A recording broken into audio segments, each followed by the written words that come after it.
économie et présence, partenaire des entreprises de votre territoire. Acteur et partenaire de l'économie régionale, la Caisse d'épargne Rhône-Alpes vous présente Alpes Décideurs.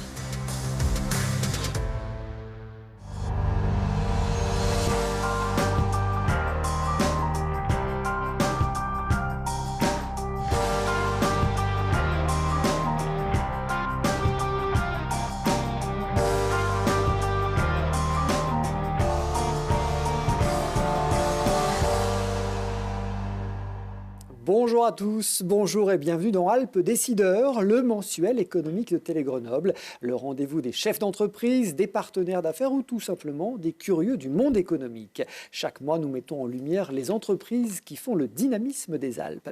À mes côtés, pour nous accompagner, vous en avez l'habitude, mon complice François Caudet, bonjour. Bonjour Christophe. Président du directoire de la Caisse d'épargne Rhône-Alpes. Ensemble, on parle. Alors on va parler des tendances de consommation en France, des Français en 2024. Et puis, un peu plus tard, on répondra à une question de l'internaute sur qu'est-ce que c'est que l'indice de durabilité. Ce sera dans la seconde partie. La jeune chambre économique de Grenoble se revendique comme un incubateur de leaders citoyens. Elle accompagne ses adhérents âgés de 18 à 40 ans en les impliquant dans des projets d'intérêt général qui répondent aux enjeux d'emploi et de développement durable. Nous accueillerons son nouveau président. À la rubrique Innovation, la toute nouvelle usine d'Atraltech à Crolles, un site 4.0 pour le fabricant de dispositifs de télésurveillance anti-intrusion et anti-incendie. Enfin, focus sur Altitude Propreté, spécialisée dans le nettoyage industriel. Chaque jour, elle entretient 300 000 mètres carrés de locaux, des bureaux, mais aussi des laboratoires, des salles médicales, des hôtels, des administrations, avec parfois des missions très spécifiques. Nous découvrirons le savoir-faire des pros du ménage.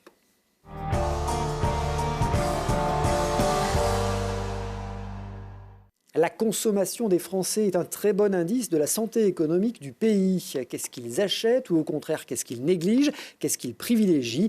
Voilà qui donne de précieux enseignements.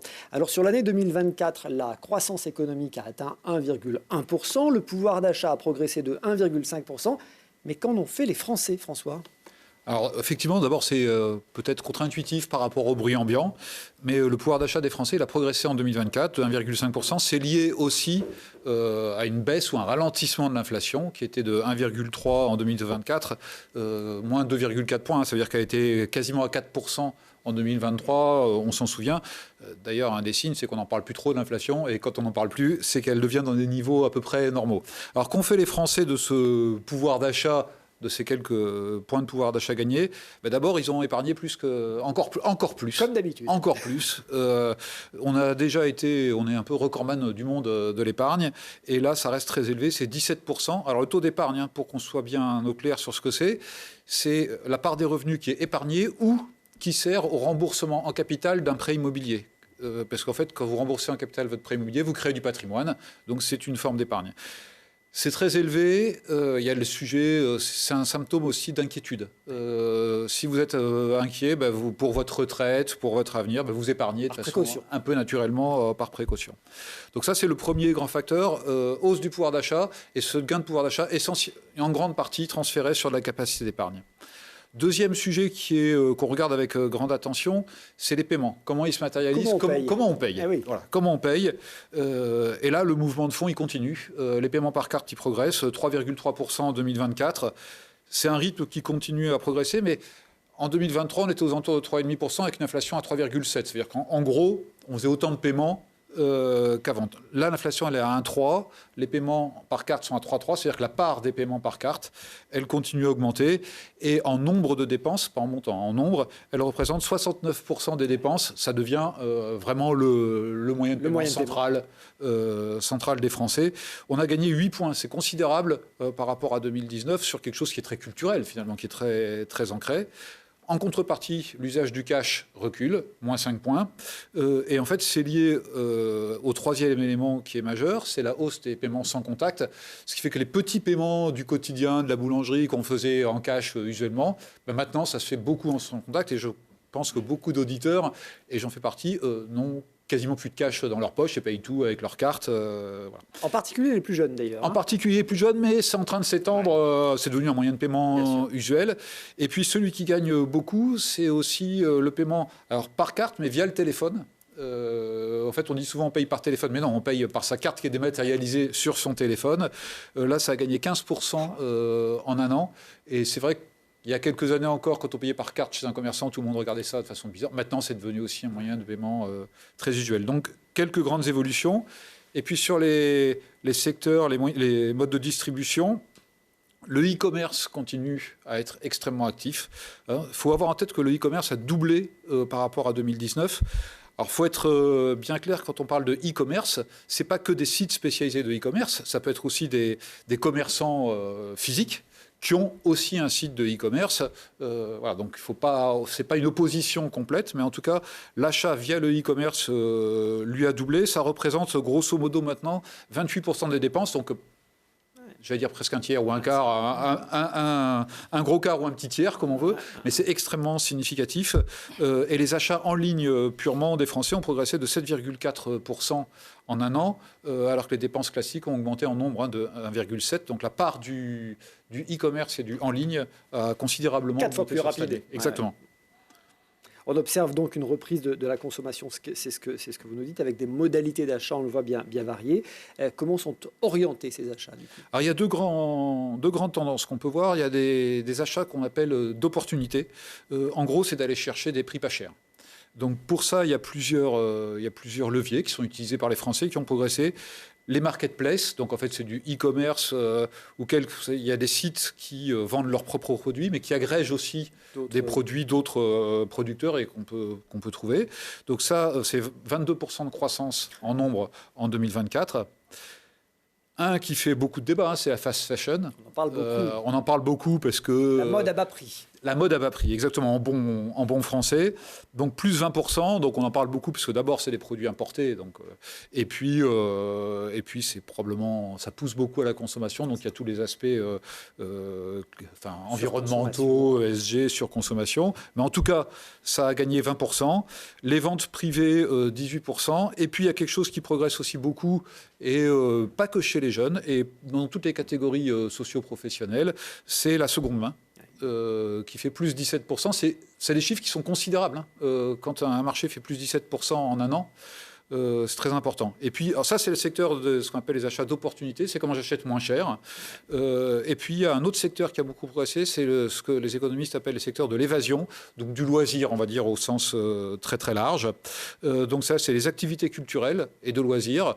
Donc ça va des musées aux parcs d'attractions, en gros. Plus 20%. Les stations de ski, d'ailleurs, en font partie aussi.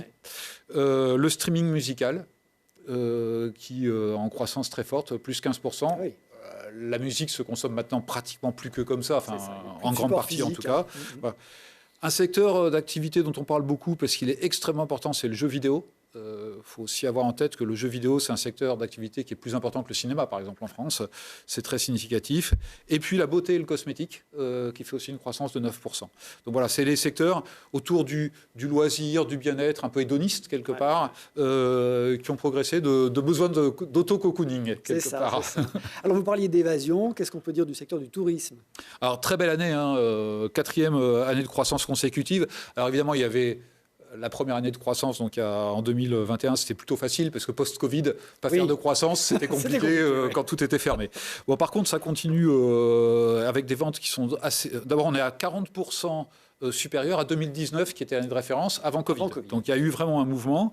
Grosse hausse sur la billetterie, plus 20% sur les activités de loisirs, c'est ce que j'évoquais tout à l'heure.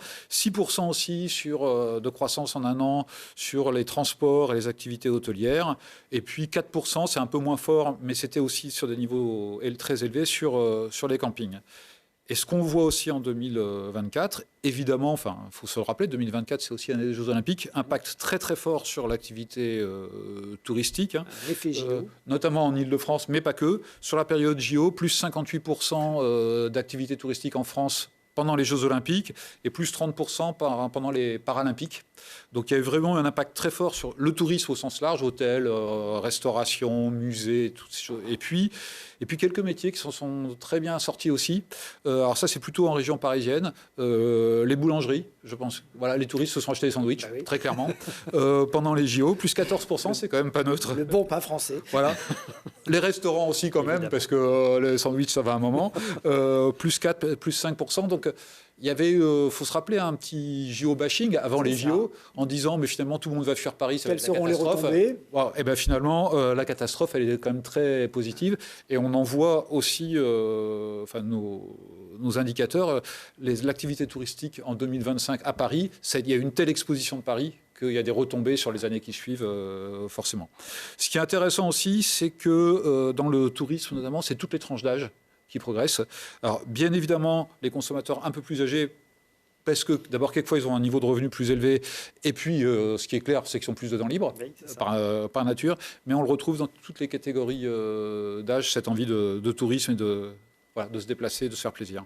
Alors, vous parlez de nourriture, le secteur de l'alimentation s'en sort comment ? Alors, le secteur de l'alimentation, il y a un petit peu de changement, puisque la grande distribution... d'abord, c'est un secteur qui est en quasi-stagnation. Voilà, on ne mange pas plus. On ne dépense pas plus pour se nourrir. Non, pas plus qu'en 2023. Mais il y avait eu aussi, il faut se rappeler, en 2023, des grosses tensions sur le blé, voilà. Donc, il y a aussi un effet de base. Donc, ça a stagné sur la grande distribution, mais la grande distribution classique a fait aussi de très gros efforts pour avoir des prix discount dans les réseaux de grande distribution. Et il y a un léger recul, moins 2%, dans les enseignes purement discount. Voilà. Et ce qu'on voit quand même, c'est une petite baisse dans la grande distribution. Ils ont augmenté leur nombre de clients, mais ils ont une petite baisse, 3%, ce qui n'est pas énorme, mais enfin quand même, du panier moyen. On se rend compte là que le positionnement marketing, du coup, est essentiel. Exactement. Pour la grande distribution. Il y a eu un gros travail des enseignes de grande distribution. Alors, de toute façon, il suffit de suivre l'actualité pour voir que leur modèle est hyper challengé. Donc, ils ont travaillé sur un positionnement discount. Mais les discounters alimentaires ne sont pas restés en reste aussi. Et maintenant, c'est devenu des chaînes quasi ordinaires, c'est-à-dire qui s'adressent à tout type de clientèle. Ouais. Ils avaient ciblé au début une clientèle plus modeste et quelquefois plus jeune. Et maintenant, on voit qu'il y a aussi des clients à fort pouvoir d'achat ou à pouvoir d'achat moyen, des gens un peu plus âgés qui vont dans ces magasins. Les plus de 55 ans pesaient 37%. Ils pèsent un peu plus de 40% maintenant dans ces chaînes de magasins. Et puis, par contre, le discount alimentaire reste encore extrêmement faible sur le e-commerce. On est à moins de 1% des dépenses. Alors, une croissance très forte, mais quand on part de 1%, c'est plus facile. Oui.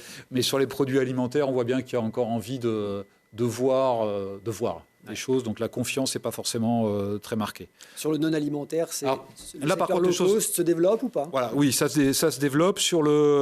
Il y a des marchés qui se développent. Toutes les enseignes qu'on va appeler bazar. Alors, je ne vais pas citer de nom. Parce on les a en tête. Sinon, il faut que je les cite tous et je vais en oublier. Donc, je vais vous mettre en difficulté. Mais ça, c'est plus 8%. Et ça se traduit notamment par à la fois la hausse du nombre de clients et la hausse de transactions. Donc on voit bien que cette activité-là monte.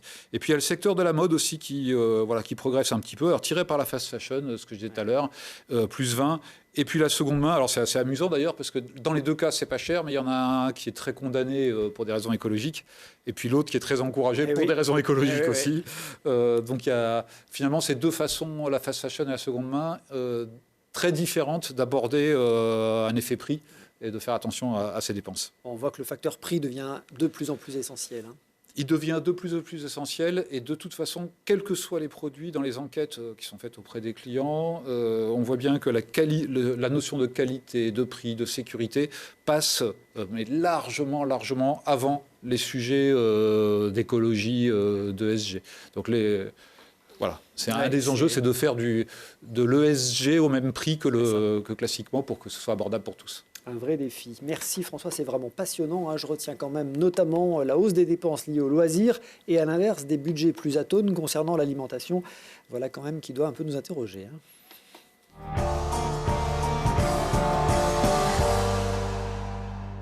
Être un incubateur de leaders citoyens, c'est l'ambition des jeunes chambres économiques. Il y en a un peu partout en France et même dans le monde entier.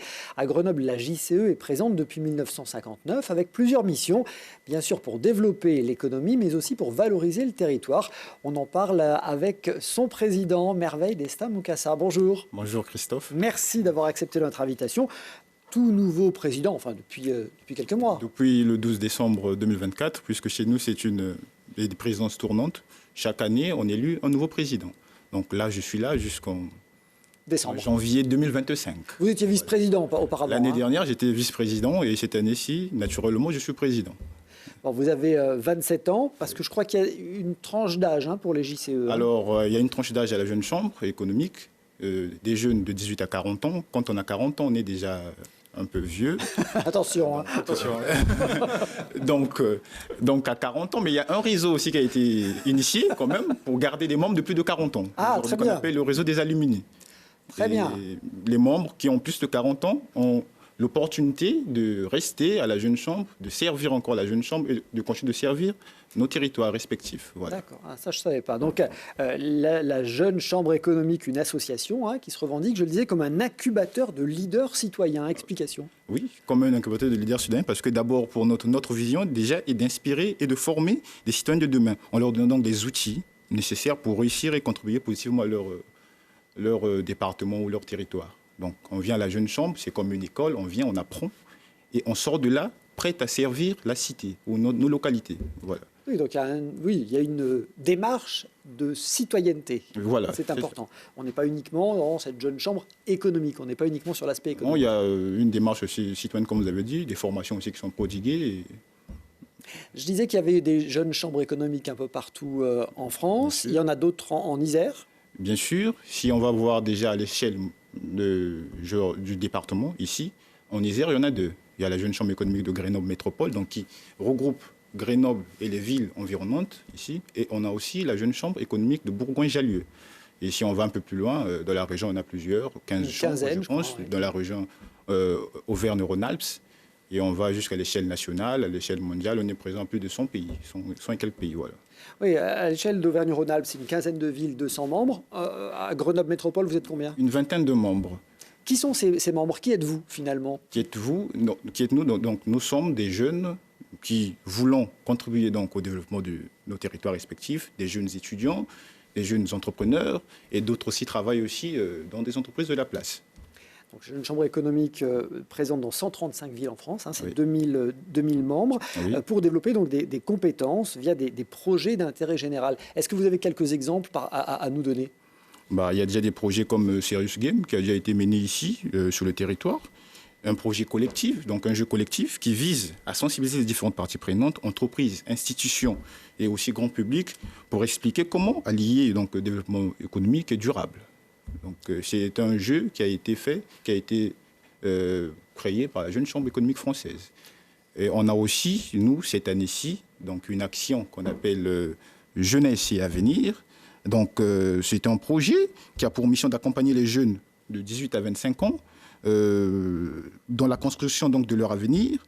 On a fait d'ailleurs une étude, déjà en fait en partenariat avec l'Institut d'engagement d'Autran, une étude qui était en forme d'atelier où on a quand même pu avoir en fait les besoins des jeunes de nos localités et donc selon leur tranche d'âge et des solutions leur sont rapportées au fur et à mesure. Ouais. Donc là, ces jeunes de 18 à 25 ans, vous allez aller les rencontrer dans les lycées?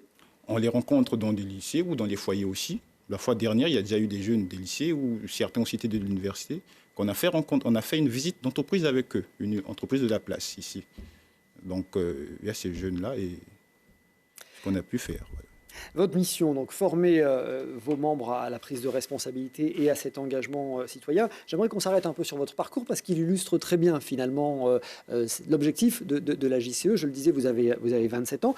Vous êtes originaire du Congo, de Brazzaville, et ensuite vous êtes parti à l'étranger. Donc moi, je suis donc originaire du Congo-Brazzaville, né à Brazzaville. Après mes études donc secondaires, j'ai eu le bac au Congo-Brazzaville. Mes parents m'ont envoyé en Ukraine, précisément à Odessa. J'ai fait mes études à l'université polytechnique d'Odessa, où j'ai eu un bachelor en génie électrique. Et après, la guerre est venue. Les événements ont fait que... Les événements sont venus. Je suis arrivé en France. Dès mon arrivée donc ici à Grenoble, puisque j'ai cherché à m'impliquer activement dans la vie locale et associative de la région. Donc c'est ainsi que j'ai intégré la Jeune Chambre économique de Grenoble Métropole. La Jeune Chambre économique que vous aviez découverte déjà en Ukraine. Déjà en Ukraine, oui. Mais je viens donc, c'est une continuité logique, une suite logique des événements. Donc dès que j'arrive, et j'intègre cette Jeune Chambre, cette association qui correspond parfaitement à mes valeurs et à mon envie d'agir pour la communauté.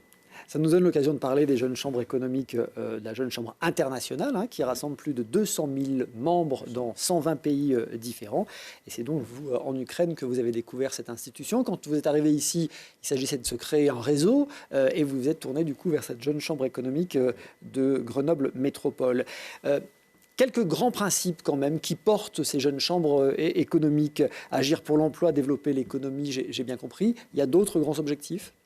Les objectifs déjà que nous avons donc à la Jeune Chambre, c'est offrir aux jeunes des opportunités de développement uniques.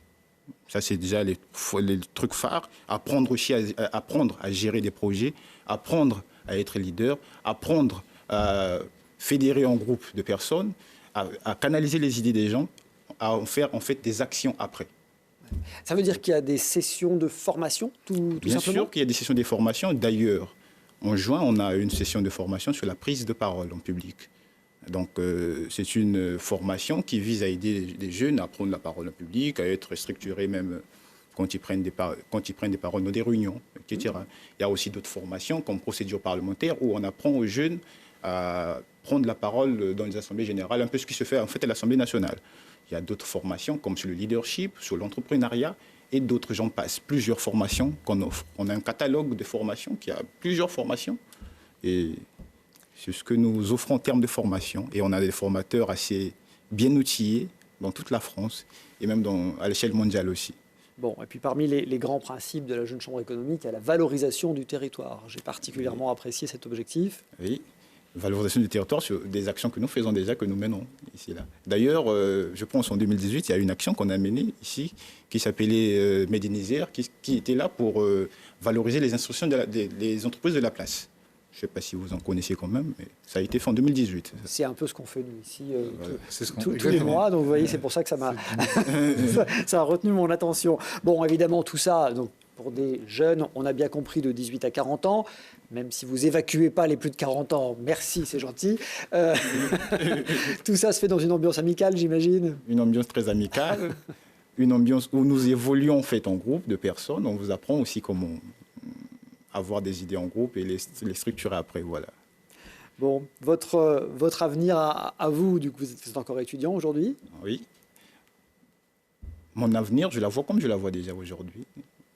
Je suis positive et on avancera certainement comme l'humanité le permettra. Ça, c'est la sagesse. Merci beaucoup. Merci beaucoup. Merci à vous, Merveille Destin Moukassa. Merci d'être venu nous présenter cette Jeune Chambre économique de Grenoble Métropole. Merci.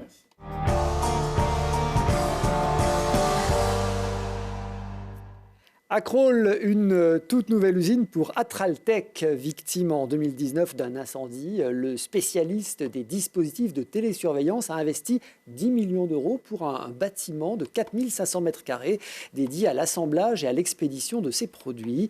Ces systèmes anti-intrusion et anti-incendie sont commercialisés sous des marques qu'on connaît, Detem, Diagral, Logisti.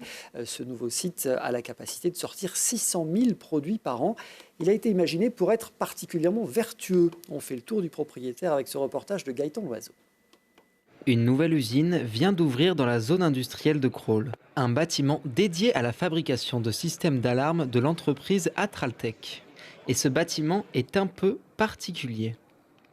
La fierté, c'est d'avoir fabriqué une usine 100% autonome en énergie, puisque la quantité annuelle produite sera supérieure à l'énergie consommée, intégrant à la fois les besoins nécessaires au chauffage, à la climatisation du bâtiment et aux besoins industriels. Et tout cela grâce à 1500 mètres carrés de panneaux photovoltaïques. Pour une production moyenne annuelle de 420 000 kWh, largement suffisant pour l'usine qui pourra en revendre une partie. C'est donc un double avantage environnemental et écologique, et l'entreprise ne s'arrête pas là. De minimiser nos impacts sur l'approvisionnement de matières premières. Et donc nous avons relocalisé un certain nombre de composants, de fabrication de composants, historiquement en Europe centrale, en France. Et l'entreprise privilégie aussi l'éco-conception en minimisant l'impact de nos produits sur l'environnement. Pour se développer, Atraltech a pu compter sur un marché en très bonne santé dû à un contexte sociétal particulier. Malheureusement, il y a un sentiment d'insécurité qui se développe de manière forte. On s'en rend compte en France, en Allemagne, dans tous les pays d'Europe. Donc les sous-jacents de notre marché, en fait, les fondamentaux, sont porteurs pour nous et donc on en profite. Côté clientèle, l'entreprise vend à 70% à des particuliers et 30% à des professionnels avec des produits proposant quelques spécificités faisant la singularité de la marque. Des produits basse consommation avec une très forte portée. La deuxième vraie étape, ça va être l'investissement qu'on a déjà lancé sur notre programme de R&D pour avoir en 2027, l'année de nos 50 ans, une vraie nouvelle plateforme avec une solution également intégrée, également innovante, mais qui sera encore très différente. Comme par exemple de la miniaturisation, de l'éco-conception ou encore l'amélioration de la portée des produits. Atraltech ne se refuse pas la coopération avec d'autres marques ou même l'intégration de solutions complémentaires pour pénétrer dans le futur de nouveaux marchés. En 2024, Atraltech a réalisé un chiffre d'affaires de 70 millions d'euros et devrait doubler, un chiffre qui devrait doubler en 2030. L'entreprise investit 15% de ce chiffre d'affaires en recherche et développement, affichant d'ailleurs fièrement un portefeuille d'une quarantaine de brevets.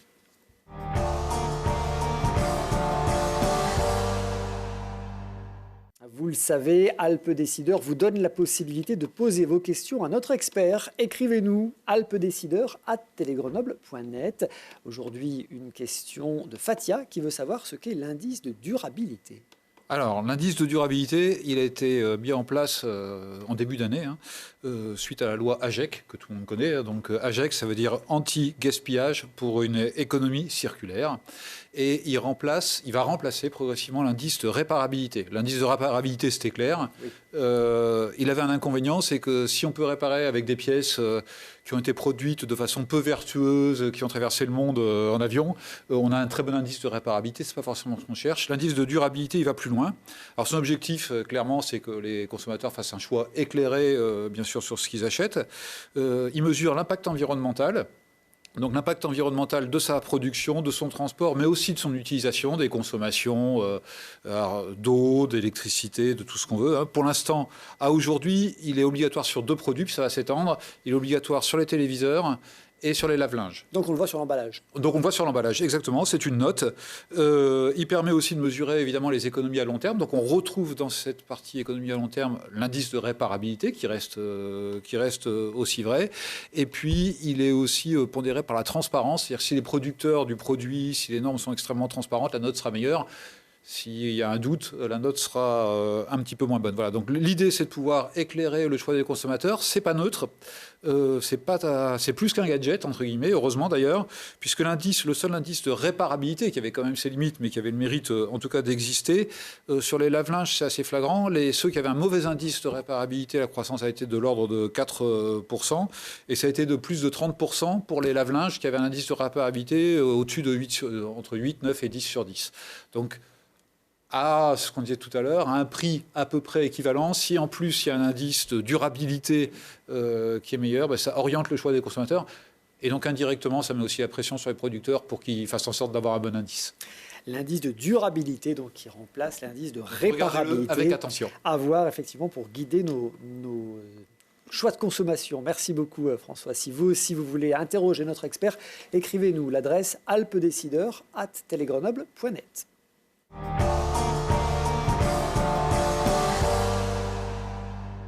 Chaque jour, souvent très discrètement, les professionnels de la propreté travaillent pour notre bien-être et notre hygiène, partout, dans les commerces, les bureaux, les lieux publics, les bâtiments industriels.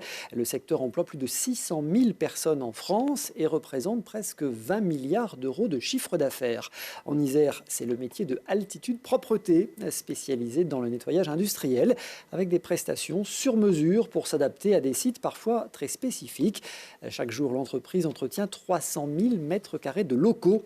Un univers que nous découvrons avec John Desmoulins. Bonjour. Bonjour Christophe. Merci d'être avec nous, président de Altitude Propreté, une entreprise familiale créée en 2008. 2008, c'est ça.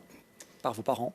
Exactement, donc fondée par monsieur Desmoulins, mon père, et que j'ai rejoint en 2012 et que j'ai racheté en 2017. Bon, donc c'est une belle aventure. Petit clin d'œil aux fondateurs, parce que je crois qu'ils n'étaient pas tout jeunes quand ils ont pris l'initiative de créer cette entreprise. Donc c'était un vrai challenge, un vrai défi à l'époque. Évidemment, j'imagine qu'ils ne doivent pas le regretter. Ils sont très contents. Donc vous avez rejoint cette entreprise en 2012. Aujourd'hui, quelques chiffres pour présenter l'entreprise. Aujourd'hui, Altitude Propreté, donc on est présent donc, sur Grenoble, Chambéry, Valence, Bourget-du-Lac, Aix-en-Provence, essentiellement sur Rhône-Alpes. C'est 250 collaborateurs pour 4 millions de chiffres d'affaires. Oui, c'est énorme, 250 collaborateurs. Alors je le disais, on est sur un secteur d'activité en France qui emploie 600 000 personnes, ce que moi j'ignorais, mais c'est on est nombreux, oui.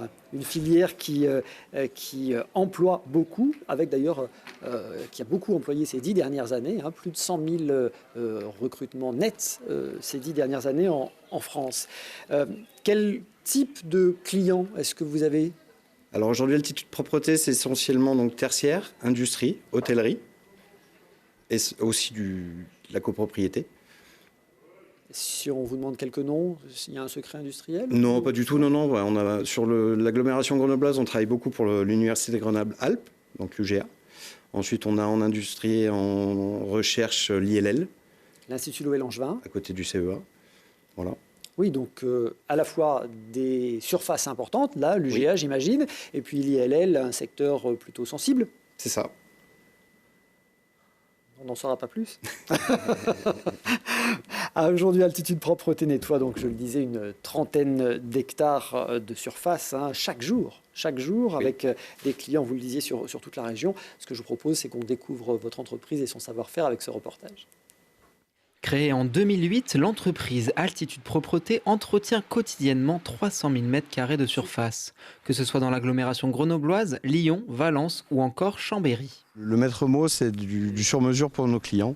On part du principe que l'entretien est un facteur clé pour nos clients, et ce qui permet une meilleure productivité également pour leurs salariés. Ça va être de l'entretien de locaux dans le tertiaire, industrie, hôtellerie. Également donc des travaux exceptionnels, ça va être de la remise en état de fin de chantier, ça va être aussi du shampoing moquette, du décapage mise en cire, cristallisation pour le marbre. Une entreprise qui se démarque par sa proximité avec sa clientèle. Donc quand il y a des besoins au quotidien, on répond aux demandes, on est assez présent vis-à-vis de nos clients. S'il y a la moindre question, la moindre interrogation, on est réactif. On est une petite entreprise familiale, donc c'est vrai qu'on est assez présent. Et les conditions de travail ont largement évolué, notamment grâce à de nouveaux outils plus efficaces et ergonomiques, comme cette autolaveuse sans fil. Ça brosse toute la saleté, après il y a l'aspirateur derrière, il aspire la saleté. Et c'est un travail propre, comme vous voyez. Ça brise partout. Altitude Propreté s'occupe aussi des fenêtres, une partie des chantiers plutôt complexes. Ensuite, dès qu'on commence à monter en hauteur, c'est où on prend les échelles jusqu'à une certaine hauteur, parce qu'on ne peut pas aller plus haut de 3 mètres, ou la perche. Et quand ça monte encore plus haut, on commence à louer des nacelles. Et quand c'est encore plus haut, c'est où on fait appel à des alpinistes, des cordistes, on appelle ça. Ou s'il y a des nacelles suspendues sur les bâtiments, c'est nous qui les faisons. Luciano se rappelle d'un récent chantier, celui de la mairie de Grenoble. 11 000 m² de vide qui n'avaient pas été lavés depuis au moins 8 ans. Un chantier éprouvant qui avait duré plus d'1 mois. Mais c'est beaucoup plus difficile à faire, quoi. Ok. Physiquement, c'est du boulot. Du boulot qui, ici, dans les galeries des amphis, sur le campus universitaire de Saint-Martin-d'Hères, permet d'étudier dans un cadre propre. John, votre métier, c'est l'ultra-propreté, avec deux maîtres mots-clés qui, j'imagine, vous permettent de faire la différence par rapport aux grands majors, aux mastodontes du secteur. C'est, on le disait, la proximité et puis la disponibilité. De faire appel à une entreprise locale permet une réactivité et des interventions dans l'heure. On a vraiment une proximité avec nos clients et on les accompagne aussi sur leurs différentes demandes quand ils ont besoin de conseils par rapport à établir un cahier des charges ou faire une remise en état. Ça, vous sentez qu'au moment de la passation des marchés, parce que ça se passe souvent comme ça pour les entreprises et aussi pour le public, vous sentez que c'est un réel avantage? C'est un réel avantage pour le client final, puisqu'au final, on est tout de suite sur place et on peut traiter les urgences dans la journée. Alors, vous intervenez dans plusieurs secteurs, le secteur industriel. Quelques exemples de sites, d'entreprises sur lesquels vous intervenez, parce que j'imagine que c'est très différent de la pharmacie à l'Institut Louis Langevin. J'imagine que ce n'est pas la même chose. Non, mais c'est l'avantage du sur-mesure. Donc, on s'adapte à tous nos clients. Donc, ça va être des clients où on va passer tous les jours, des clients où on va venir 1 fois par semaine, 2 fois par semaine, 1 fois par mois. Donc, c'est... Avec des vrais savoir-faire, parce que j'imagine que les produits utilisés ne sont pas les mêmes, les techniques ne sont pas les mêmes. Alors chaque local est entretenu différemment, donc il y a une méthodologie, y compris sur la technique comment entretenir le sol, et une chimie, s'il y a besoin de chimie, pour de la désinfection. Mais autrement, la tendance est à l'écologie, et donc on est de plus en plus sur des produits écolabellisés et certifiés. Oui, votre entreprise, d'ailleurs, comme la filière en général, est engagée dans une démarche éco-responsable. Évidemment, puisqu'on est gros consommateurs d'eau. Ah oui. Donc, on ne pollue plus l'eau, puisque maintenant, tous les produits sont écolabellisés. Je disais que ça allait même jusqu'à rendre plus efficaces les déplacements, puisque les transports d'un site à l'autre sont parfois, prennent parfois du temps, de l'énergie, qu'on réfléchit aussi à ça. On réfléchit à ça. On a aussi 3/4 de nos salariés prennent les transports en commun, puisqu'on est essentiellement dans l'agglomération grenobloise. Alors c'est vrai qu'on travaille tôt le matin et tard le soir, mais essentiellement en transport en commun. Vous voyez le mouvement, on a de plus en plus d'entreprises, enfin nous on en fait partie, justement où l'entretien des locaux est fait pendant des heures normales pour éviter aussi qu'on ait que vos collaborateurs soient obligés de se lever à des heures pas possibles. Et c'est quelque chose qui évolue. Ça évolue. Alors c'est pas encore la majorité. Il y a les métiers qui le permettent plus ou moins aussi. Sur du tertiaire, oui. Mais après, c'est compliqué quand la personne est au téléphone pour faire le bureau, l'aspirateur qui fait du bruit, des nuisances. Ouais. Donc c'est encore pas encore la tendance partout. Des missions, oui, j'avais noté des missions très, très techniques. Vous parlez dans le reportage de la cristallisation des sols. Cristallisation des sols, oui, c'est la remise en état du marbre. Donc c'est pour le remettre en brillance. Quand on a un marbre qui commence à se ternir, donc ensuite on fait une action mécanique et chimique pour redonner de la brillance. Oui, là on est au-delà du ménage, disons. C'est très spécifique, donc c'est des opérateurs qui sont qualifiés, qui ont des formations et qui font ce type d'intervention, donc que ce soit du shampoing moquette, du décapage mise en cire, de la cristallisation et de la remise en état de fin de chantier. Vos collaborateurs, vos opérateurs, ils vont toujours sur les mêmes sites ou comment vous gérez ça? Alors généralement sur des gros chantiers où on a 10 000 m² à entretenir, on a un chef d'équipe, un machiniste et des agents, qui fait qu'on a quand même un manager sur place pour gérer toutes ces équipes. Le machiniste qui va s'occuper donc de traiter les grandes surfaces avec des outils comme les autolaveuses. Oui, qu'on a vu tout à l'heure. Voilà. Et ensuite les agents qui s'occuperont des sanitaires, des bureaux, des labos. 250 salariés, du coup, qui sont vos salariés? Alors, je crois qu'il y a, contrairement à certaines idées reçues, on est essentiellement sur des contrats à durée indéterminée. Ah, ils sont, oui, 90% sont en CDI. On fait appel au CDD généralement pour des remplacements ou de la maladie. Oui. On évoquait la technicité de certaines tâches. J'imagine que pour fidéliser, pour garder, et puis pour faire monter en compétence les salariés, il y a des processus de formation. Alors au sein d'Altitude Propreté, on fait des formations déjà d'alphabétisation à notre personnel. Ensuite, on a des formations pour les TMS, troubles musculo-squelettiques. Excusez-moi, j'ai un peu de mal. Donc c'est gestes et postures. Et ensuite, pour les personnes on leur fait aussi des formations sur CQP chef d'équipe pour qu'ils puissent évoluer au sein de la structure. Un secteur qui est essentiel en France, je le disais, 600 000 emplois, dont 115 000 qui ont été créés, création nette ces 10 dernières années, 81% de contrats à durée indéterminée. Moi, j'avoue que c'est un chiffre qui m'a surpris, et 20 milliards d'euros de chiffre d'affaires. On est vraiment sur sur une filière essentielle. Et non délocalisable par nature. En tout cas, ce sera compliqué. En plus. Donc non, c'est assez remarquable. Effectivement, moi j'ai été surpris aussi, très honnêtement, par la qualité, j'allais dire, juridique des contrats. C'est-à-dire qu'on imagine toujours que c'est un monde un peu de précarité, et pas du tout. Pas du tout. Enfin, donc bravo aussi pour ça. C'est sûrement un élément de fidélisation des collaborateurs aussi pour vous. C'est essentiel. Mais c'est aussi un élément forcément d'intégration sociale et très positif pour les équipes. Oui. Donc bravo. Parmi les tendances, pour conclure, on le dit souvent ici, le monde du travail et l'organisation du travail évolue depuis la crise Covid. Beaucoup de bureaux partagés, des surfaces qui se réduisent, notamment dans le tertiaire, du télétravail. Est-ce que ça a impacté votre métier à vous? On a eu le Covid où on a eu une surconsommation de la propreté, sûr. Où il y a eu l'instauration de repas sanitaires et de points de contact, des infections de points de contact. Là, on a quand même une tendance où les fréquences diminuent et les cahiers des charges sont revus globalement à la baisse. Et vous sentez que la moindre utilisation des locaux impacte aussi les missions qu'on vous donne, qu'on vous confie? Il y a le télétravail aussi qui joué. Donc les agents sont moins sur leur site? Ce qui est logique puisque le client a du patrimoine foncier, c'est moins occupé, c'est moins nettoyé. Donc moins de passages, j'imagine. Vous le constatez déjà? Un petit peu, oui. Merci beaucoup d'être venu nous présenter votre activité Altitude Propreté. Merci beaucoup. Merci François Caudet. Merci Christophe. Merci, on se retrouve bien sûr le mois prochain et merci à tous de votre fidélité. Vous pouvez bien sûr voir et revoir Alpes Décideurs sur internet, télégrenoble.net.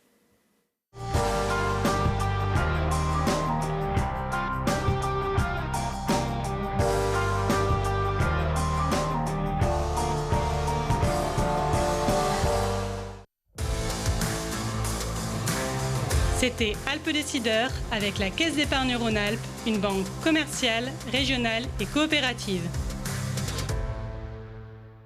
Nord Isère Économie et Présence, partenaires des entreprises de votre territoire.